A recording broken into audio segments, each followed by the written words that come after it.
completely, what a time to be alive. Okay, well, I'm here on my phone, and thank you to everyone who has endured this craziness. So please tell me, where did we leave off here? Thank you, Hannah was Donna. just telling us, she was in the middle, she was telling us about her book. Oh, well, I'm really sorry I missed the beginning of that. No problem. We're glad you're back. I was just talking about The View from Here, and I was saying that it's the story of a traditional New England family who gathers together for their great-grandmother's 97th birthday.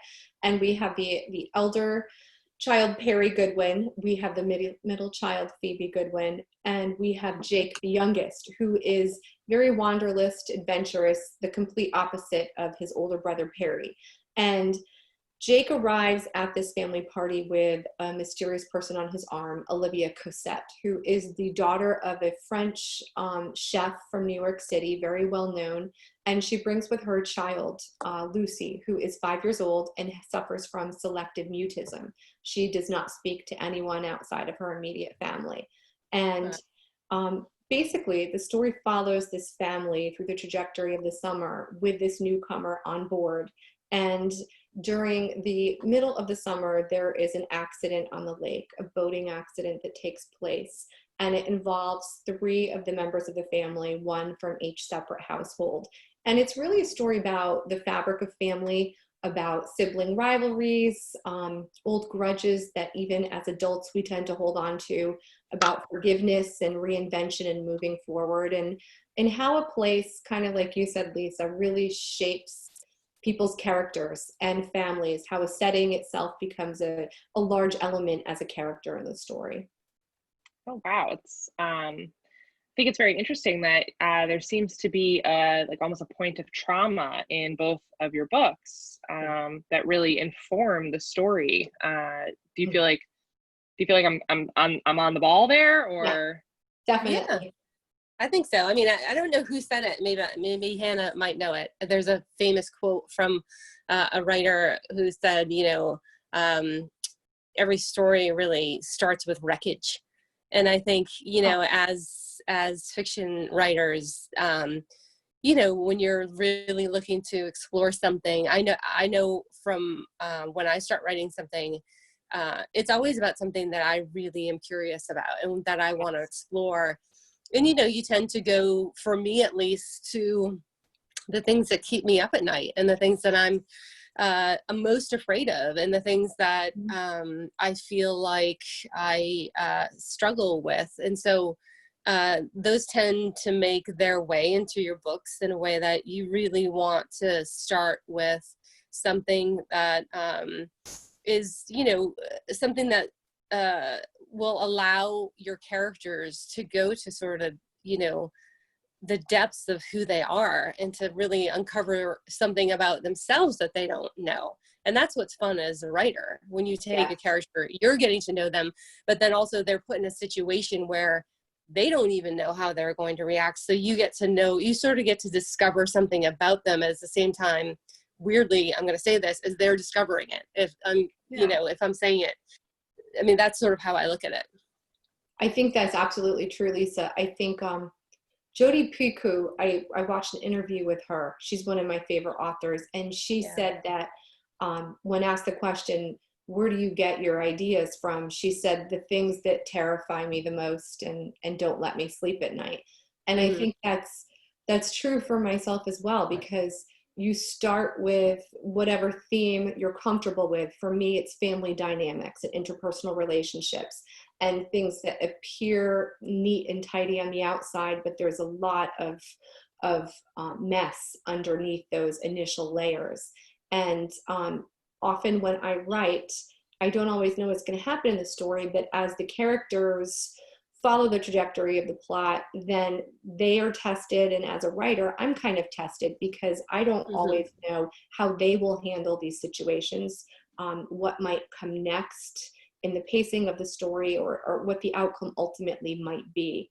And I think that's the fun part of writing. It's a scary part too, because you don't always know where you're going. And there's a lot of flying by the seat of your pants. Sometimes your pants are completely on fire. But I think ultimately you get to peel away all those very complex layers of the characters. And sometimes in doing so, maybe of ourselves as a writer.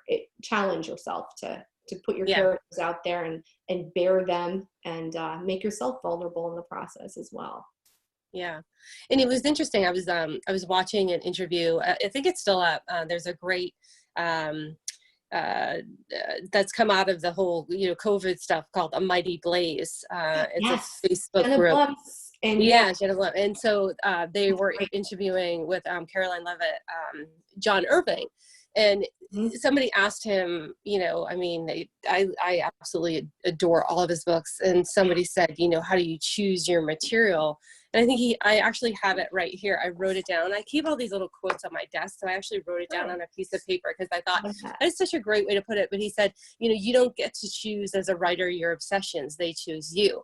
And I think, sort of to your point, Hannah, like when we're writing things, I come to material. So like sometimes not having any idea why I'm coming to that material. And it's almost, you get done writing something and I feel like sometimes your readers tell you more about your subjects than you know yourself, and they're writing reviews and they're like, oh, she writes about community and she writes about this and she writes about that, or she writes about really, something happening and like, hope and things. And you're thinking, I didn't know that. You don't have any idea, you come to your material because it's a sort of obsession, but you don't have a clear idea of what that is, even when the material is done.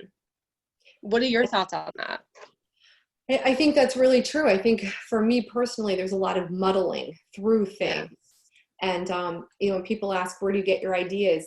I never know how to answer that question. And that's always the same answer. And I feel like, I'm repeating myself.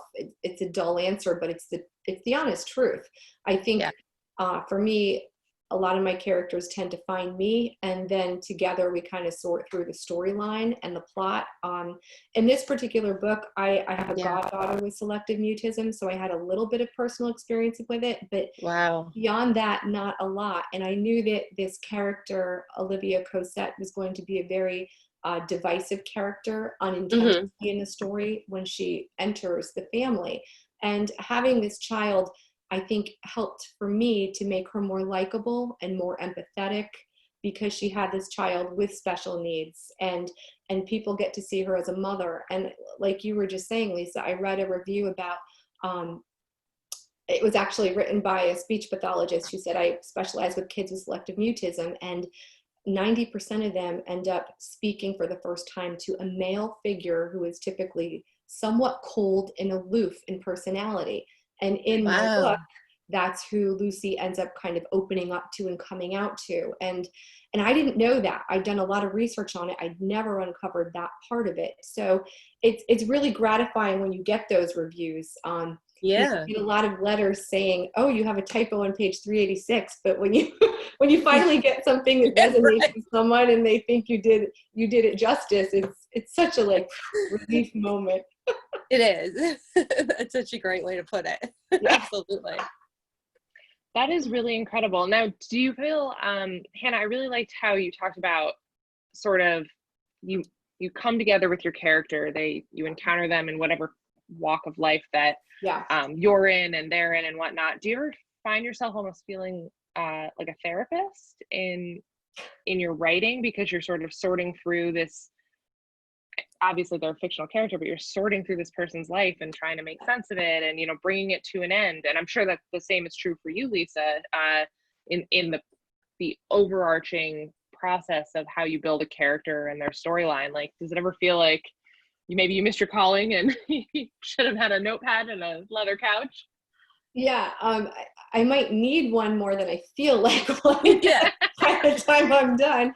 But I would say that's a very fair point. Maybe even more like a trusted friend. I find that you have to really listen to characters and you have to study them. And my favorite book about the craft of writing is by Stephen King, and his genre is not one that I typically gravitate to, but his book on writing. I read it years ago and I read it constantly still to this day. Different parts I've highlighted and dog-eared many pages in that. And And he talks about how you have to imagine your characters in different situations that will likely never become part of the plot of your story, but put that character in the situation. What would he do when he walks into a gas station and someone comes in and is holding a gun? And it might have nothing to do with what you're planning to put on the page, but it's really helpful, I think, to put your characters in these strange situations, because it gives you a sense of their psychology and their personality, their weaknesses, their strengths. And I think it does for us too as writers. Lisa, I don't know if you agree with that, but for me, this was my first male protagonist character in Perry Goodwin. And he came out so loud. He was initially going to be a sub character, and he just wouldn't stop talking to me in terms of taking over certain scenes in the story. And the more I looked at him and listened to the things that he was upset about with his siblings and his family, I realized this actually is really his story. And I kind of ended up making him the lead and opened the book with him in the end. Initially, it started with his little sister, Phoebe. So, I mean, Lisa, do you find that with your characters that you may start the book one way, and then that as you're going through it by page 50 or 100, it's taken a different track? Yeah, absolutely. I mean, and I want to echo, on Writing by Stephen King. It's just an absolutely fabulous, fabulous book. It's and the I go back to it, at least several times a year. I have it on my Kindle, and I'll just reread chapters. And one of my favorite things about that entire book is a one sentence that he says, where he says, most fiction writers are asked how they do what they do, and most fiction writers have no idea how they do what they do. And I think that's so true. And so it's one of my favorite parts about that book, because a lot of times I feel like we should know why we do what we do or how we do it, but we don't. And I think character for me, I mean, it's the most gratifying part of writing fiction is character and getting to know your characters. And I love playing with point of view. My first book has 4 first-person points of view. My second book has 2, and this book has 4 again. So I can't seem to get away from, my agent keeps saying, just write a book, goddamn it, with 1 point of view. And I can't seem to do it, because I think it's so fun to get into the heads of all these different people. And one of the things that I think is, for me, writing these characters, as you get to know them, is, having empathy, I think, for who they are, and trusting their flaws and showing their flaws to me. I mean, we're all flawed, every single one of us. Absolutely. And I think,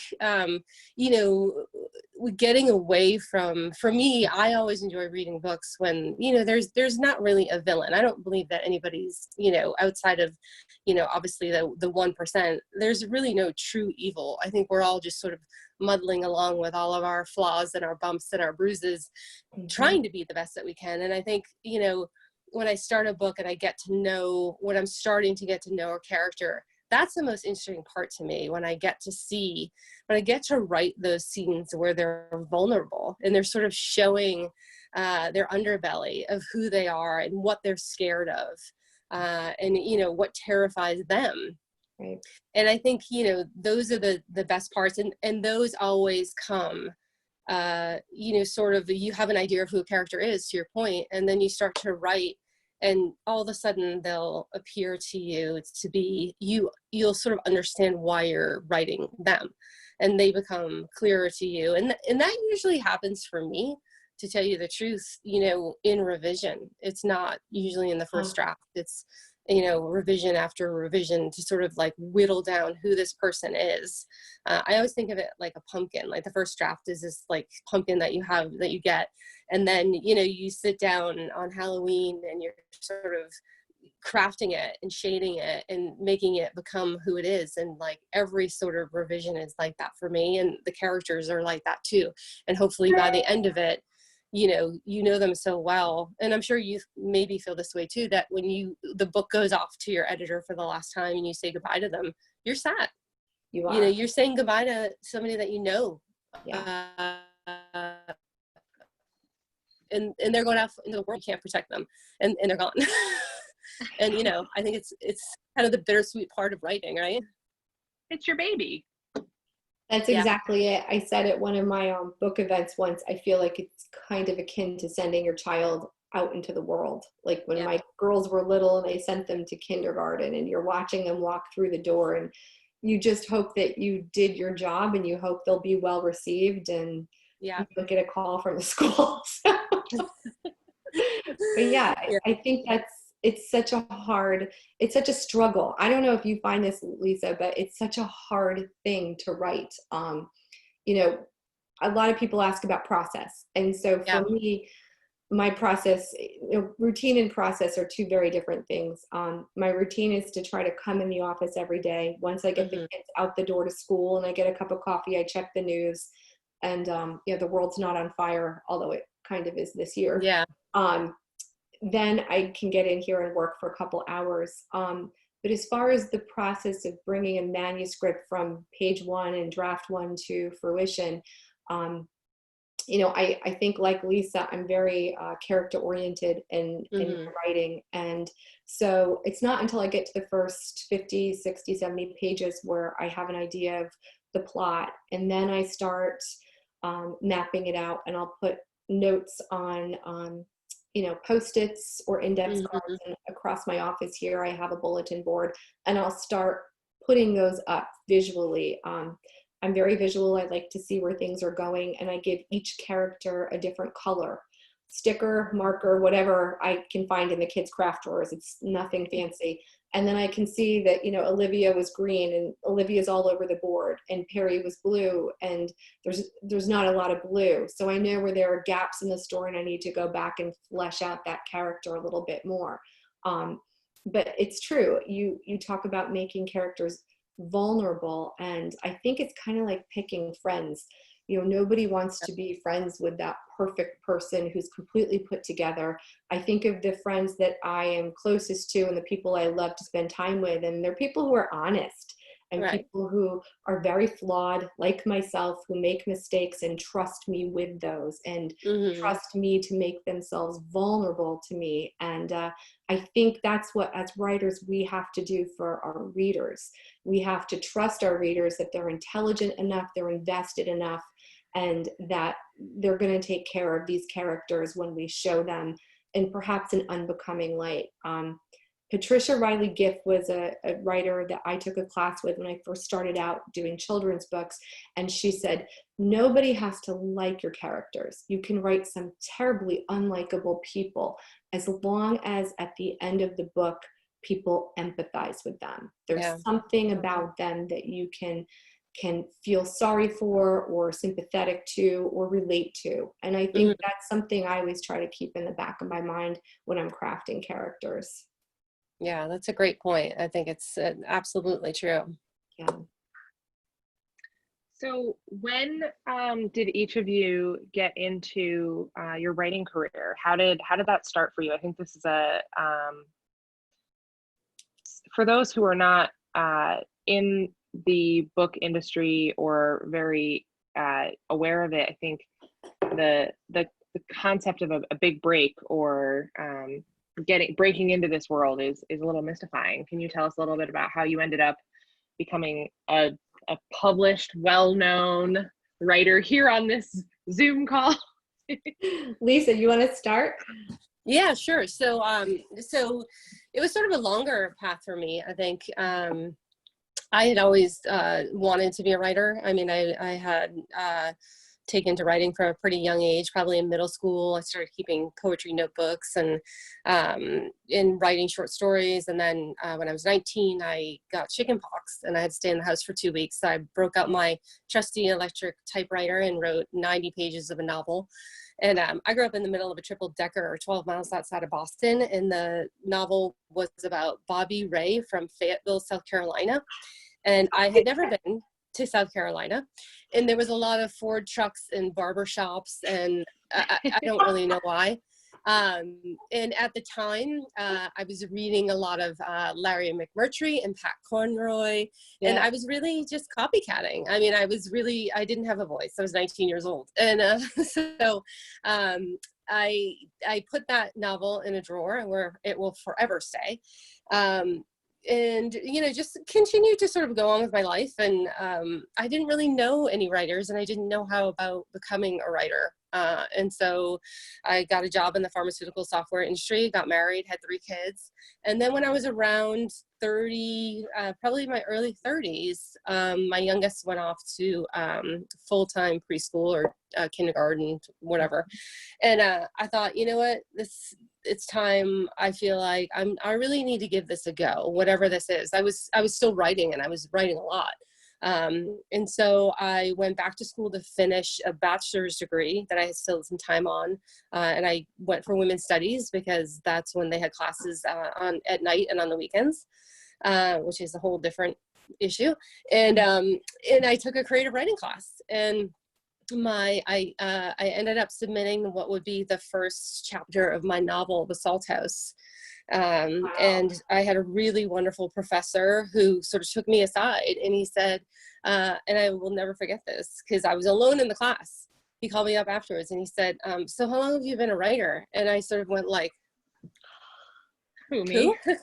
Yeah. Yep. I mean, I really did. I really looked over my shoulder, and I had never thought of myself as, you know, I think so many writers do it, and they still continue to do it. I still get questions all the time, like, you're not a writer until you're published, which is the biggest load of horse shit. Yeah, anybody can. If you write, you are a writer. you're right. And so he said to me, you know, there was an advanced fiction class through UMass. It was UMass Boston that I was going to. And so I applied to that, and I got into it. And, you know, then that professor ended up being the director of the MFA program. So when I finished my bachelor's degree 3 years later, I applied to that, and I got into it, and then I started that. So once I graduated from that, I went back to school to bachelor's degree, and 6 years later, I came out with literally full-time 6 years later with working, you know, at night and doing an assistantship.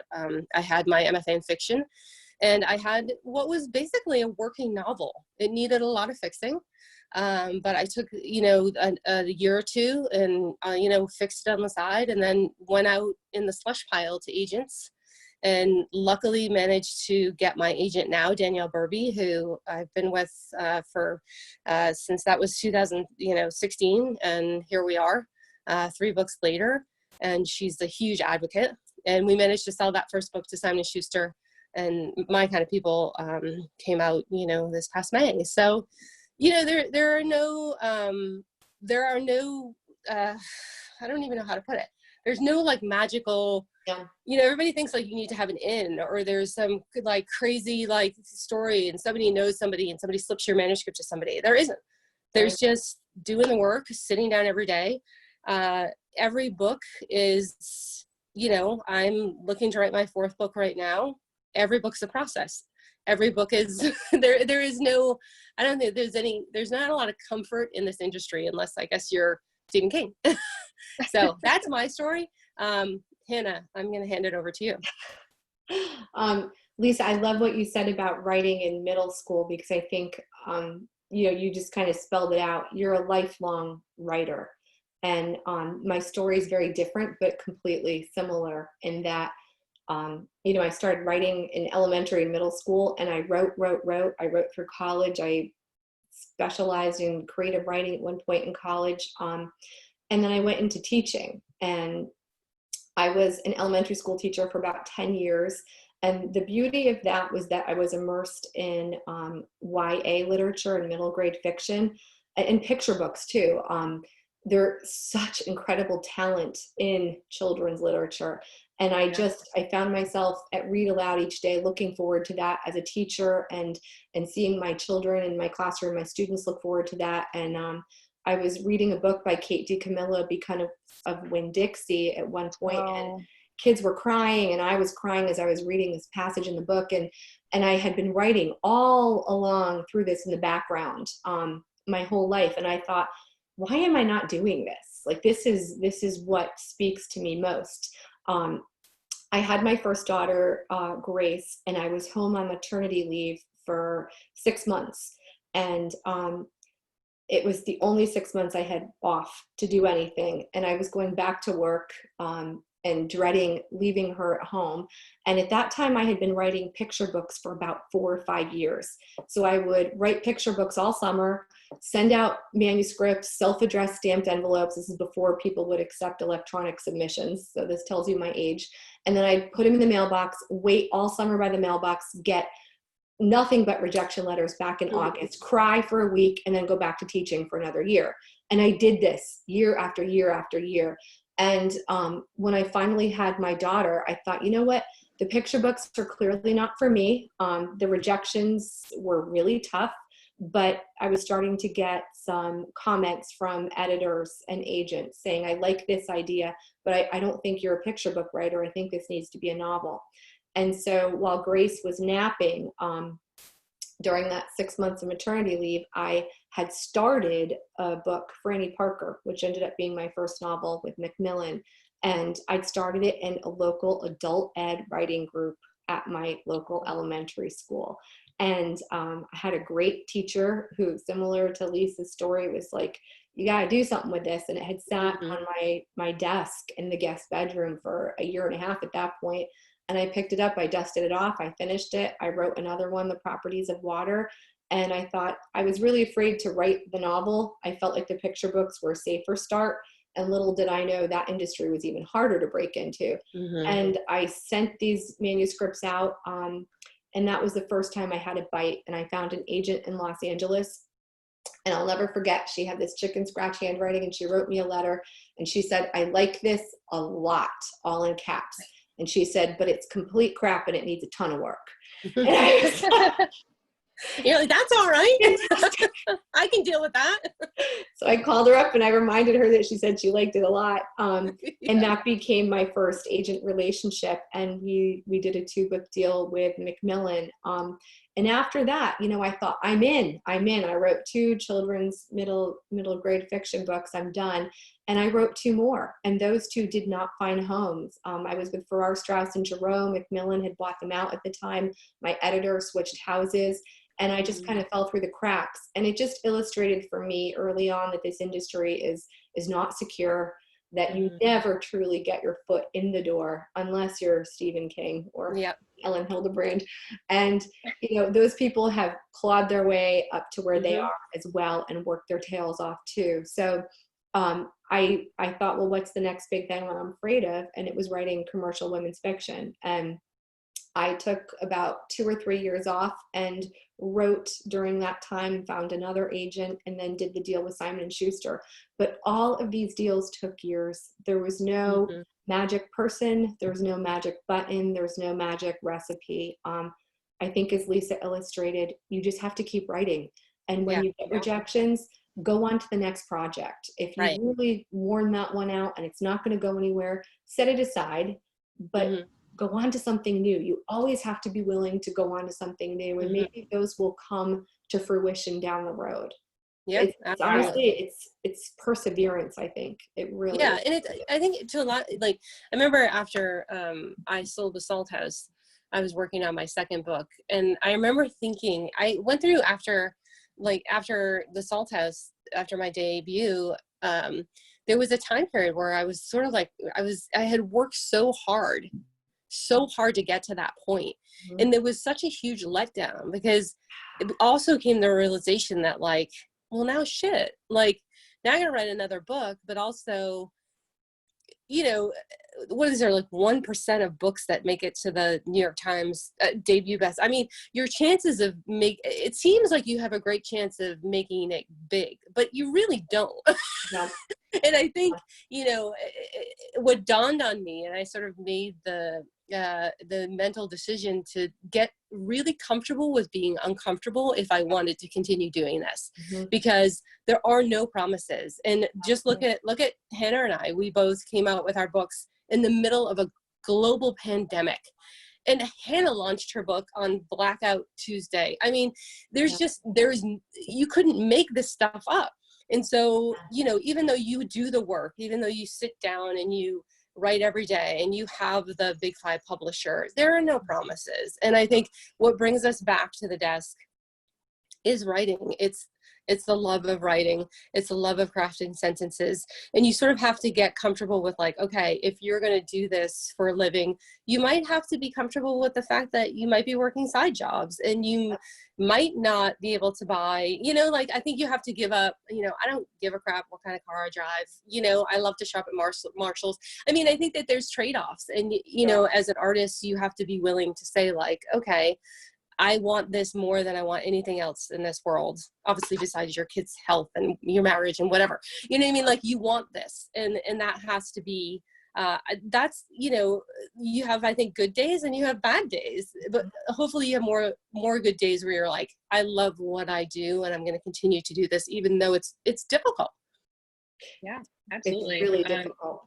And what an incredible story for both of you. I mean, the timeline on getting even just your first book published, but just such an incredible example of perseverance. And, you know, I really liked what you said about sort of being uncomfortable and, you know, being comfortable with being uncomfortable. I had a boss once that said, no true nor good change comes unless you are feeling uncomfortable in it. And I think that's a really great axiom of life to sort of live by.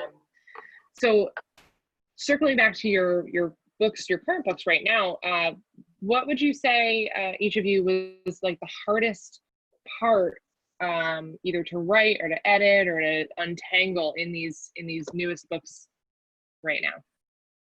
Also, just a quick, before you answer that, to everyone who is tuned in, definitely submit your questions in the Q&A and we will filter those into the conversation. I know some of you have been chatting in, and thank you for doing so. And now, tell me about that really hard part that you had to write in your book.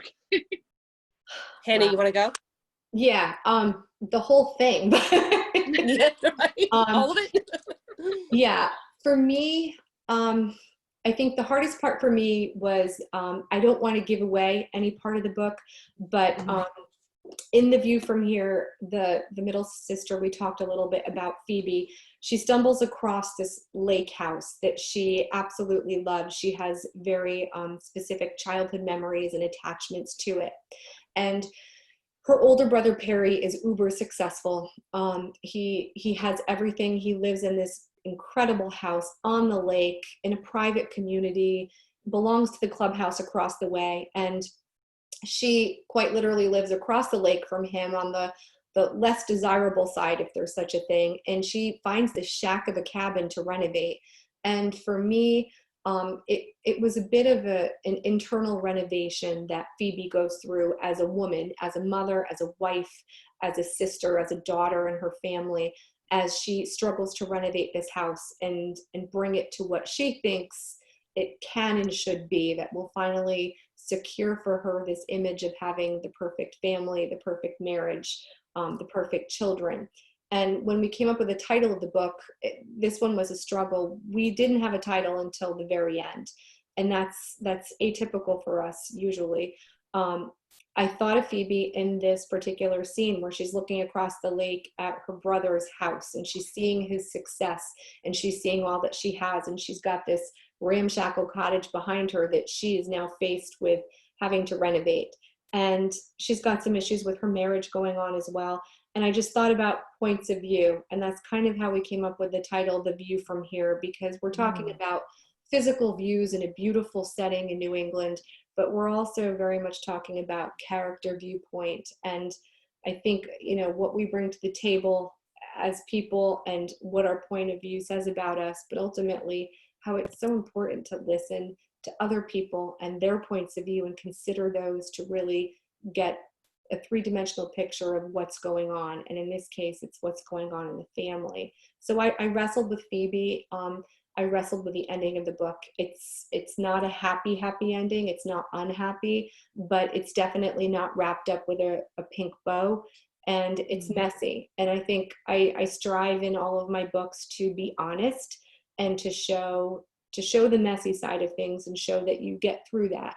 And you may end up in a different place than you thought you were going to, but you end up on the other side, you come out of it. So for me, that was a hard part, letting go of certain things for the characters on their behalf that they worked so hard for and wanted so much, but ultimately may not have attained. Yeah. What about you, Lisa? Yeah, similarly, interestingly enough, point of view was my difficulty with this book as well. It actually started this book. I had a really wonderful writing teacher who once gave me the advice to cannibalize everything that we ever wrote. And I love that idea because we spend a lot of time, fiddling with characters and sentences. And even if there's something that doesn't work as a whole, there can be things that like we know as writers that are working, and then to like pull them out. So chapter 2 of My Kind of People now was taken from a short story that I wrote years and years ago. Oh. And the short story itself wasn't really working, but there was a scene between a married couple. They've been married for 25 years, and they're just returning from seeing a therapist who, the therapist says, mix it up and be nice to each other and be spontaneous. And so they go home and they end up in bed in the middle of the day, and they're in their 50s, and that's sort of spontaneous for them. And so what's supposed to be sort of this really wonderful intimate moment between the two of them turns into this really awkward bad sex scene. And I really liked that scene because it really showed this couple in a light that, I felt like really worked on a character level. So I started the book with that scene and I started writing it. And I sort of developed these characters enough to know that they were living on the street and it was going to be about community. But what ended up happening is I ended up with, I think, 7 points of view. Wow. Yeah, it was a lot. That's and a I lot loved to manage. it. I loved it. My editor, not so much.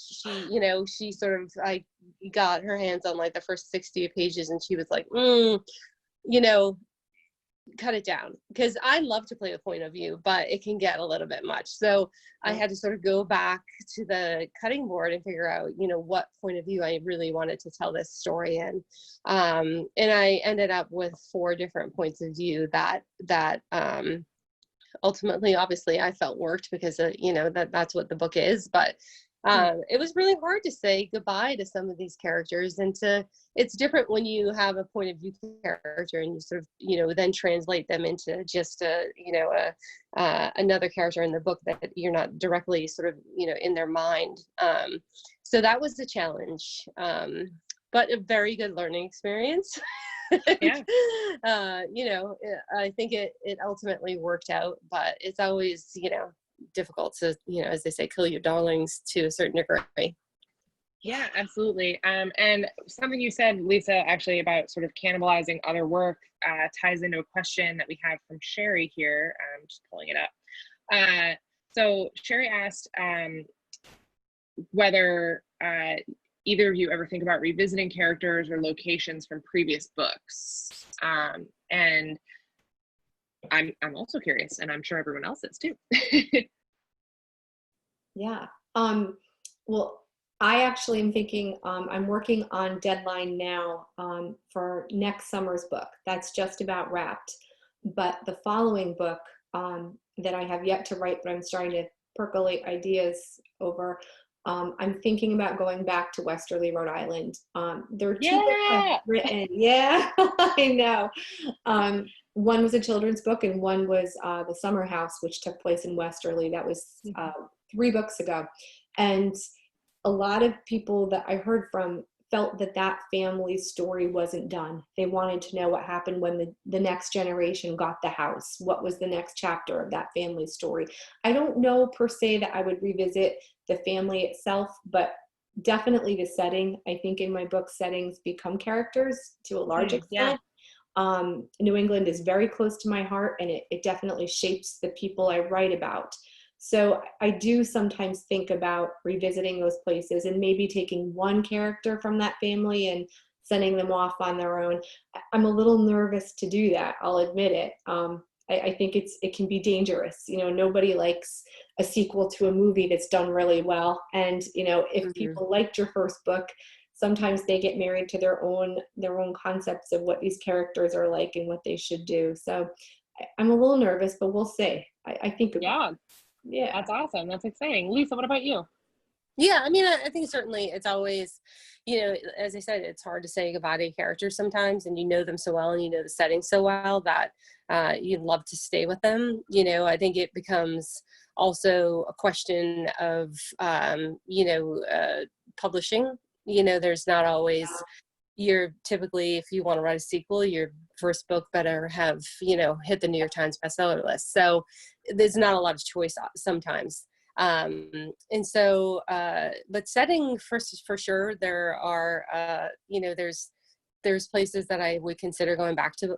I think this particular book, I love the idea of this island sort of being so close, off the coast of Massachusetts, and being its sort of own, sort of little society, but still having to deal with, being so close, and, but, standing off on its own and not really, I never really envisioned it. It's sort of loosely based off of places like Nantucket and Martha's Vineyard, but its own sort of working class island, which I really like the idea of. So I'm throwing around some ideas about maybe revisiting with a whole new set of characters, or sort of touching upon some of the characters in My Kind of People. And, the readers have really seemed to enjoy this particular setting. I think I got one of the best compliments in a review recently. I was reading a review, and a woman, I mean, it's fictional, but she said, I loved Ichabod Island so much, it's on my bucket list to go. And I thought, that's amazing. Like, just the fact that, you feel like it's so rare that you think like, I did my job well. And you think like, if she thinks this is really real, like, I kind of want to find her and be like, thank you. That's so wonderful. Like that you want to go there. And so, I would consider going back to Ichabod for another novel. I don't know if it'll be my next one, but it's certainly something I would consider. Yeah, I love that. So I think it's really funny that both of you, both New England, that's part of your touchstone as writers, and that both of you just said, I love these New England places, and I would, revisit them. So is there a certain, memory or like feeling or place that is sort of your like ultimate New England? For me, mine is Nantucket, which I kind of feel like is a cop out, but I was really lucky. I got to go there every summer as a kid, and it is my touchstone. Yeah. But I'd be curious, do either of you have sort of that New England touchstone or thing that you come back to? Mm-hmm. Yeah, definitely. Growing up, my family stomping grounds for family vacations and family reunions were Chatham, Cape Cod, which I've written about in sailing lessons, and Westerly and Watch Hill, Rhode Island, that I wrote about in the summer house. Those were places that were very dear to my heart. And I think those are places where I spent a lot of time walking on beaches during the day at sunset. We didn't have iPhones and iPads, and I think we were free to roam. I was a kid of the 70s, and I spent a lot of time in those places imagining what I would be like when I grew up and where I'd want to live. And I've always gravitated to those kinds of places. I think too, for me, it's the summer season, and it's the ocean. Anything set on the water. I talked in another interview recently about how summer it's such a microcosm of so much to unpack, because you have weddings and graduations and family reunions, and it's ripe with milestones for families. And a lot of times you have people coming back together who haven't seen each other in a really long time. And there's just a lot of hope and excitement about that. There's a certain energy to that I think lends itself really well to the characters I write and some of the stuff they go through. But the New England setting is, like we said before, Lisa, it's just such a backdrop, and I don't think my books would be nearly as evolved as they are without that New England character quietly sitting in the background. I agree. And, I mean, I don't know, growing up a New Englander, I think, there's such a sense of, I mean, obviously I didn't grow up anywhere else, so I can't speak for anywhere else, but there's such a sense of pride for people in this area. And not only that, but they're like crazy proud, like proud even when they shouldn't be. Like, you know, you can come from like the shittiest town and then you can say something about it, but if somebody says, somebody else does, they're like, I grew up there, and do not say that about my town. And I think I love that. I love that ideology, right? Like this sort of like, I come from here, and, you know, I'm very proud of where I come from. And so I always love to sort of, and maybe it's because I grew up. I mean, my dad was a policeman in the town I grew up in. And, you know, we would grow up, I grew up in a town that was very sort of divided on wealth. And, you know, we grew up in sort of the, you know, more working class area of, you know, triple deckers and houses close together. And I would have friends who lived literally, you know, 2 miles from me, who would go to all these different places to get away for the summer, you know, whether it was Maine or down the Cape or whatnot.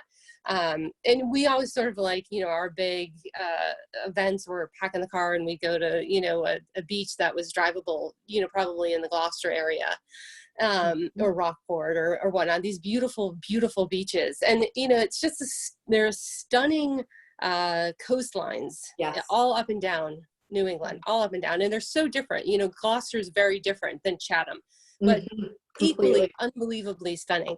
And so we would visit all these places every summer. And, you know, I think I was always drawn to the places like Gloucester that were these sort of absolutely beautiful places that people would come to go to the beach. But then if you went to the harbor, it was a working harbor, and you had people, you know, really struggling to make a living. And I think, you know, the dichotomy of that has always just fascinated me.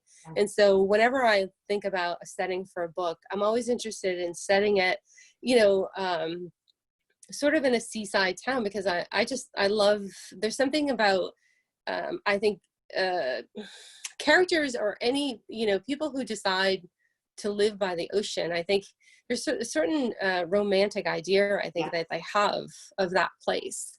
And I think it's always so interesting to sort of set a book there, but also, you know, maybe put them up against challenges that threaten that. And, you know, how are they going to pay the mortgage, and, you know, what's happening so that, you know, they're struggling with this or that. And, you know, so there's all those different things that sort of come together when I'm thinking about a setting.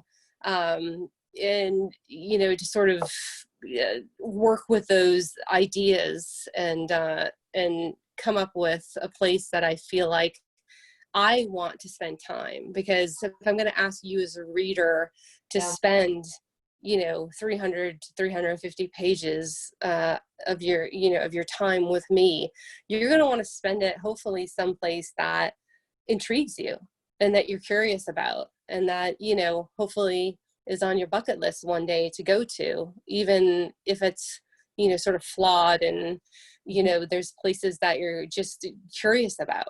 So it really starts from all of that. Yeah, absolutely.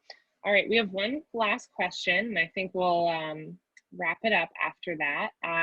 And that last question is, do either of you have writers groups with other authors that you partake in, and is that something that you find that benefits you if you do have a group like that, or are you a lone wolf? Lisa, you want to go first, or? Sure. I am a lone wolf at this point. I did enough workshops in my MFA program to kill somebody. And, you know, I think writing groups are amazing. I think they're really, really wonderful. And I wouldn't be where I am today without them. And I will say that I have kept a core group of writers that I depend on to sort of go over my stuff. And some of them are legit writers.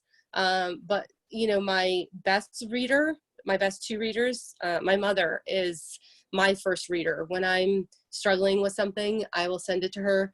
This woman reads faster than anybody I've ever met in my life. And she reads everything from Louise Penny to, you know, I mean, she's just an amazing, amazing reader. And she always gives me really honest feedback, which is really wonderful. And so she's sort of my first reader. My husband's also a really wonderful reader for me, and a weirdly strange editor. He's an engineer, which you wouldn't think, but like he picks up things that are just, he's just good. So, I think you get to a point where you're on a deadline. And I think, for me, the more I work on manuscripts, you sort of have to get to a point where you trust yourself. And if you're constantly going out to other people, do you think of this so quickly? And I think you have to I have to keep a tight handle on what my questions are, where I think I'm looking for input, and to go to people I know who are going to give me really honest feedback, and not sort of be like, well, that truck shouldn't be red or whatever. And so, I relied on writers groups for a lot of years. And now it's more sort of like you get into the business of writing. You have to stay, for me, I have to stay focused on my deadlines, and I sort of know the core group of people that are going to give me what I really need. And I have to really rely on them. And I'm very fortunate to have them. Awesome. Thank you. Yeah, you are fortunate. I love that you have your husband and your mom. It's funny, my mother, I always save my books. I don't share them with my immediate family until they're ready to publish or published already, which I'm now feeling badly about. But for me, I think writers groups are really, really important when you're starting out. I think that you're going to meet quite a diverse group of people. And the one where I wrote my first children's book for Annie Parker, my favorite person was a 97-year-old woman who was writing the history of our small New England town. And then I had someone else in that group who was a guy who actually mowed my lawn. And I never would have thought he wrote poetry. And he brought this beautiful collection of poems, and he was incredibly shy about it. And he blushed every time he had to read them. In fact, our group leader read them for him. So you see people that you never expected would be writing that you may have known for a long time, or you thought you knew. I think they're great for support. I think they're great for trying out different genres, and they're an incredible sounding board. They are there because they take their writing so seriously. So when you share your writing with them, they take that very seriously. And they're careful, but they're brutally honest. So when I was starting out, I loved that, Sherman Higher Education Fund adult ed class I took. I did one other group, and that was with Patricia Riley Giff in Fairfield when I lived in that area of the state. And she had a bookstore, The Dinosaur's Paw, and she did a great children's lit workshop that was very well known and packed, and I had to get on a waiting list to get into. And I learned a lot from her because she was an extremely successful author in the industry. But right now, like, Lisa said, I am very much a lone wolf. I find that I can barely manage my own work and my own manuscript and balance the kids and life and the pace that we live at each day. So to try to then be reading other people's works and sharing other people's works, I just think that that's a real honor to do that. And I wouldn't give it the attention and the time. I don't have it at this point in my life to do that. What I do love, though, now that I'm published, is that I have this group of women, like Lisa, who I will meet on book tours. And, everyone is incredibly supportive. The women's fiction writers I've come across, there's not one that I have not learned something from, and all of whom I like very much. But there are some that just stand out, and you're like, I like her. And those are the people that I don't see and I don't get to have real contact with for coffee. One might live in the Cape Cod, one might be in New York City, but we will message each other once or twice a year. And the value in those messages, whether it's a question I have about editing or a new deal with an agent, or just, gosh, I'm stuck in this, really stinks, help me out. It's invaluable. And I'm so grateful for that small community. And a lot of it is from events like this and on social media. As much as I struggle to write and balance my social media platforms, I've gotten a lot of value out of that with those relationships I've established. Yeah, Yeah, for sure. that's awesome. Yeah. Thank you, ladies, so much for answering that question. And with that, I mean, we've hit an hour on Zoom, which is awesome. And again, for those tuned in, apologies for those technical difficulties. Lisa, Hannah, do you guys have any parting words for our audience other than the ones that I will say right now, so you don't have to?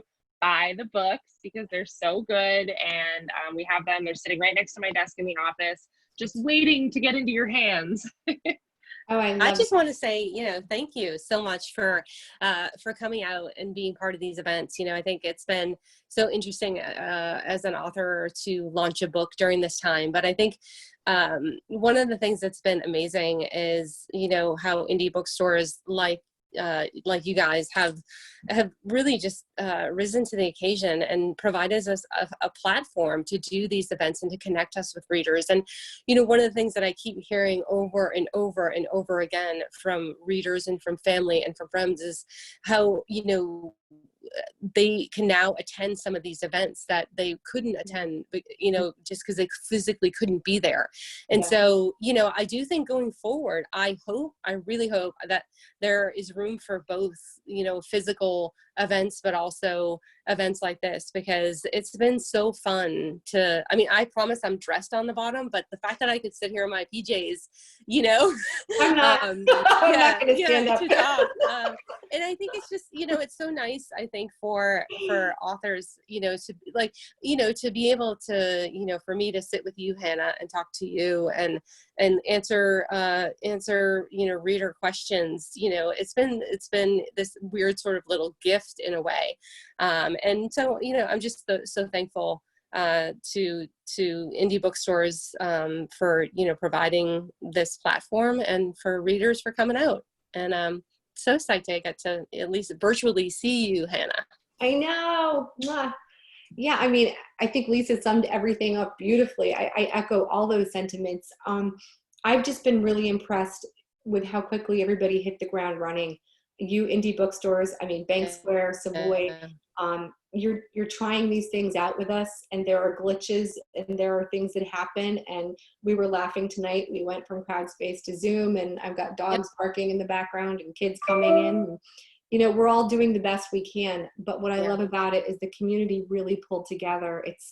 2020 has been a tough year for a variety of reasons. And launching a book and celebrating that launch lately during everything the country's going through has felt superficial to me as an author. I felt strange trying to promote a book during, Blackout Tuesday, for example. And I love the support of the authors who are coming out and highlighting other authors' works and helping debut authors, especially. I keep thinking of those debut writers who are coming out this year and trying to get a book off the ground during this climate. It's tough, but it's really reinforced for me what a community we belong to, and what a blessing that really is.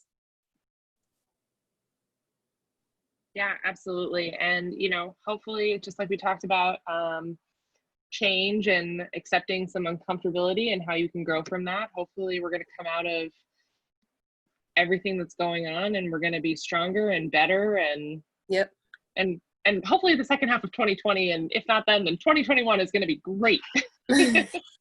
Absolutely. All right, and I think we'll leave it on that note. So thank you, Hannah and Lisa. I will send out an email to everyone who attended. We'll get this up on either YouTube or Facebook tomorrow. So if you joined late or couldn't stay for the whole thing, since we ran a little long, you'll be able to rewatch. And that'll also have a link if you'd like to buy a book. And we're just so grateful that you guys had the time. We're willing to carve it out for us. So thank you to all of you for that. So I hope you all have a great night. Oh, it was Thank you. Absolutely. Have a great night, guys. You too. Bye-bye. Bye. Bye.